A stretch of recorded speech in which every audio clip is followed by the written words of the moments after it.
You don't have to be English to enjoy the music of XTC, but it sure helps. Remember those days. I remember those days.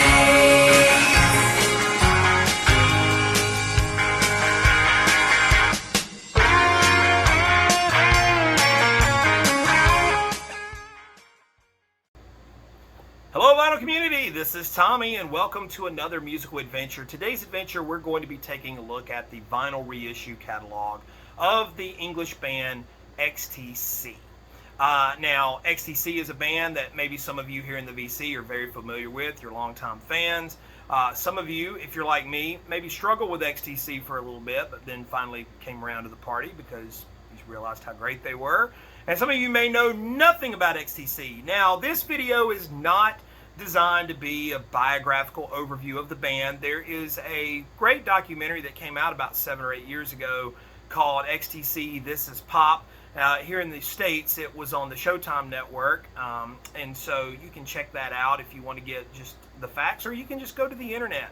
I'm not trying to do that, so please don't come at me about, oh, you forgot this important thing. I'm just going to show the albums, the reissues, and give an overview of each one and kind of go quickly through it. I don't like my videos to run too long, and so I'm not trying to be, you know, extremely just go into great detail.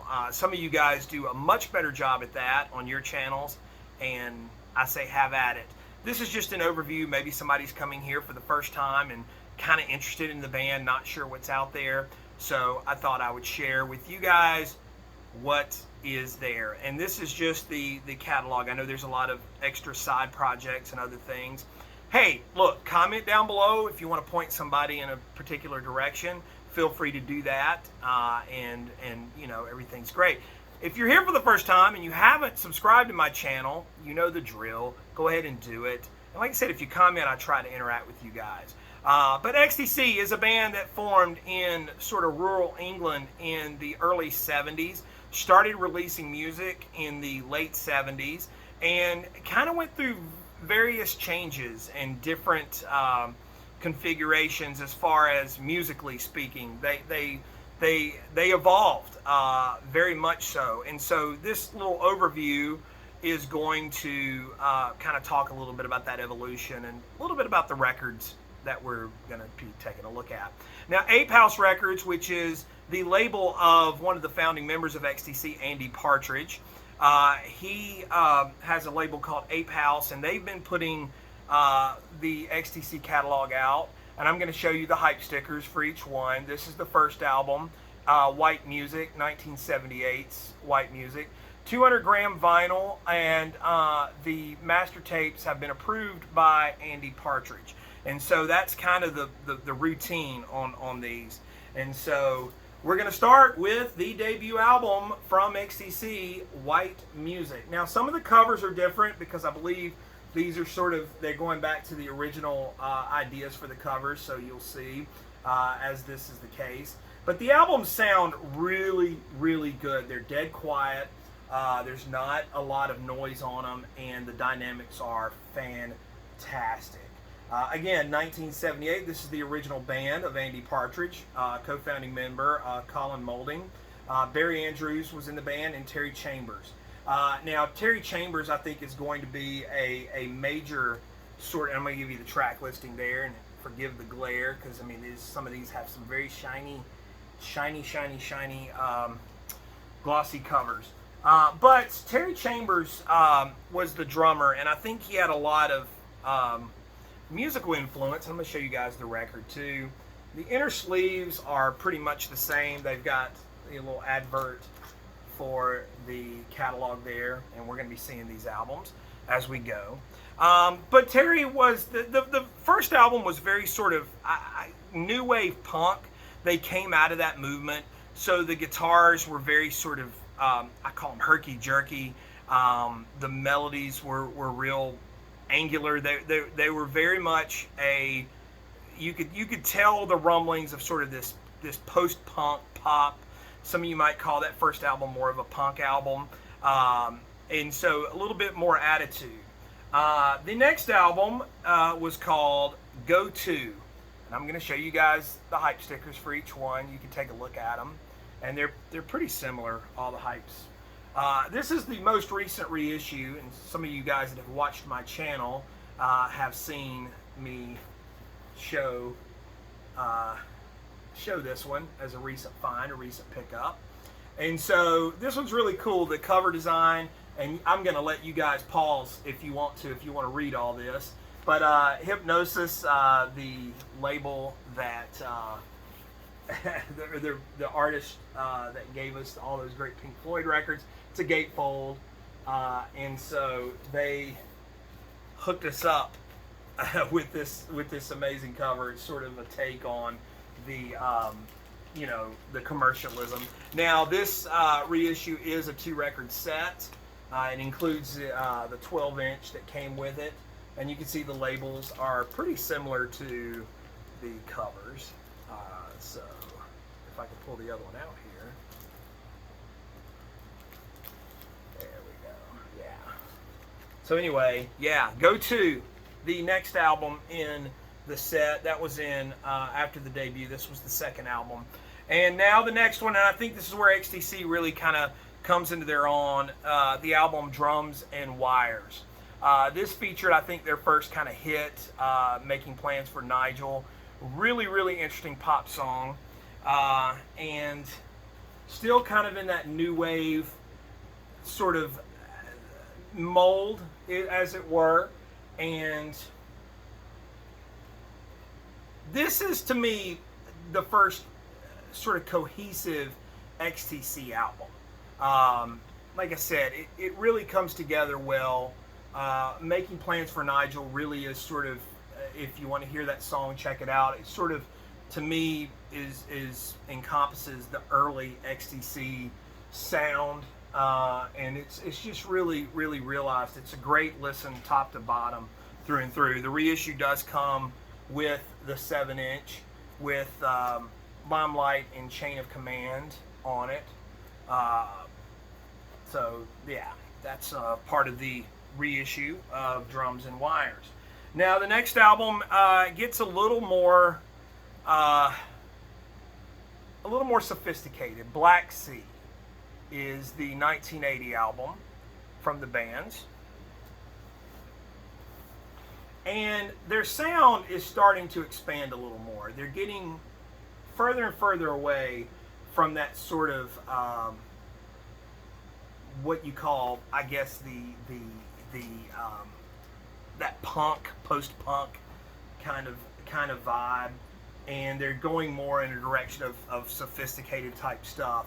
Big drums are really part of the sound. Now, again, the drum thing is really a big part of this, because what you're going to find is that when Terry Chambers sort of exits the band, and this is the inner sleeve, when he sort of exits the band, they really get away from more of a live sound. There is the record. I know I didn't show the last one, the label there. And so this is kind of more, like I said, you're seeing a more sophisticated sound. They're going more toward a sort of pop sort of thing. And then what happens is, somewhere around this time, Andy has a nervous breakdown. Live performances become just impossible to do. And so Andy just kind of does the whole thing. I'm not going to play live anymore. And so they essentially kind of transition into a studio band. And again, Terry leaves the band, and it becomes even more sort of, the arrangements become more lush. The next album is English Settlement. And a lot of people hail this as sort of like the first really, truly great XTC album. I might be inclined to agree, because it really is great. Now, some of you people have the originals of this double album set, top loader. But now I'm going to show you the inner sleeves here. But this album is very much, you can tell that they're going in that 80s sort of big production. I think Hugh Padgham was involved with this album. Hugh Padgham, of course, uh, Phil Collins, those big drums, those sorts of sounds. Um, and so he was the one really kind of in charge of all this album. This has Senses Working Overtime, which was a hit. And that's the thing with the band. They went from this live touring band, scoring some minor hits, and then as they withdrew from live performances, it got really, really, really spotty. And the record label, Virgin, was having problems with them. And Andy's refusal to play live just caused a bit of an adversarial relationship between them and the record label. The next album came out in, I believe it's 83. Yep, Mummer. Not to be confused with another three-letter band, REM, Murmur. And of course, this one does feature a different cover than what the original album was. I think this is more in line with what the band was trying to do at this time. And for a lot of critics and people, this album was a bit of a step back. It wasn't quite, it didn't push the band forward like they had been going up to that point. But it does feature some really, really lovely songs, and it does feature another minor hit, Love on a Farm Boy's Wages. Again, a band that was probably too English to really, really break in the United States and become, you know, these sort of breakout stars, but made really, really great music. But they kept going forward. 1984, The Big Express was the next release. And the drums, to me, on this got even bigger and badder. They're very much kind of in your face and alive. But this album didn't quite do it for the band commercially. It was not a huge success. Again, fans of the group, they're gonna talk about how great it is. But by this point, the label had, I think, really gotten tired of the refusal to play live. You know, they're putting money into these records and they're selling worse and worse and worse, and there are no big hits. So the short, easy story is sort of an ultimatum was put out, and the label was like, this next record has to be a hit, or, you know, we're not going to do this anymore for you. And so they teamed up with Todd Rundgren, American multi-talented producer, singer, songwriter, guitarist, and charged him with delivering a hit album, essentially, for XTC. And so they go into the studio, and the stories are famous how not well they got along, particularly Andy Partridge, who was very sort of, he was very precious about his music and his songs, and Todd was sort of like, I've been tasked to deliver a hit album, and that's what I'm going to do. And so the album, and many consider to be XTC's masterpiece and great album, was Skylarking. Forgive me. Skylarking was the result of that collaboration. Now, a lot has been said and written about Skylarking, and some of it good, some of it not so good, as far as the relationship between the band and the producer. But the results speak for themselves. It really is a great album. Todd went through the demo tapes or demo recordings that were sent to him, and he heard sort of a song cycle concept type thing, and so he kind of went with that and arranged the songs in a way that told a semi-story, sort of a day in the life kind of thing, simple enough. But it also featured one of the band's biggest, I will say, hits, controversial hits, the song Dear God, which those of you who know. That song has had a bit of, you know, and rightfully so. I understand why a bit of controversy, questioning the existence of God and religion. Um, but this is the insert here. And by this point, the band is a three-piece. And you've got Dave Gregory, Andy Partridge, and Colin Moulding. Now, Andy and Colin are the primary sort of writers in the band, responsible for a lot of the musical content that you hear on the albums. Now, one of the things that came out, that's the Big Express. Sorry, I'm getting behind on the vinyl. But one of the big things, there's the Skylarking vinyl. We're caught up now. But one of the big things with the group too is that the refusal to tour allowed them more time to experiment in the studio and become, kind of like similar to what the Beatles did. That they were not inhibited by, we have to reproduce this live so we can go out or go in and make these sort of really elaborate pop albums, which is what they did.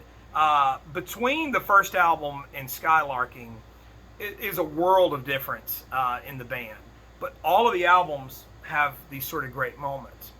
And so the next album that came out in '89 was a bit of a turn more into the sort of 60s sort of mindset. One more thing on Skylarking that I was getting at, and some of you have read about this, the polarity fixed thing. Apparently, somehow when the record got mastered, the lows were low and the highs were high, and they were wrong. I don't know if this was a dig at between Andy and Todd. There's a lot of different stories about it, but I can say that this reissue is phenomenal sounding, and so again, approved by Andy. So we'll leave it at that, and I'll let you decide if you've got an original. If you want to compare it, go ahead. But anyway, the next album, like I said, they go more into sort of 60s in the mindset. 1989, Oranges and Lemons. Now, if you're a fan of late 60s psych and pop, this might be the XTC album for you. As you can tell by the cover, I mean, it looks like, it came out right out of 1967, 68, which is what they were going for. Features a great, wonderful pop song, The Mayor of Simpleton. Just a fantastic track. A lot of fun. I like this album. Big jangly guitars, big hooky melodies. Just a fun album, and probably one of the more fun XTC albums. So yeah, Oranges and Lemons. And so, never one to rest on their laurels. And at this point, it's sort of like Skylarking becomes the pinnacle and everything's starting to taper off again. But they come back in 1992 with None Such, which is a very, very, very sophisticated, lush pop album. And see, the cover is just, you can get lost in that, right? Produced by Gus Dudgeon. So you Elton John people might be familiar with it, with that name. Of course, the band looking rather dapper there on the gatefold. Yeah, None Such. This was an album that took me a little while to really, really sink my mind or wrap my brain around, but it is a wonderful album. And very beautiful. There is the vinyl.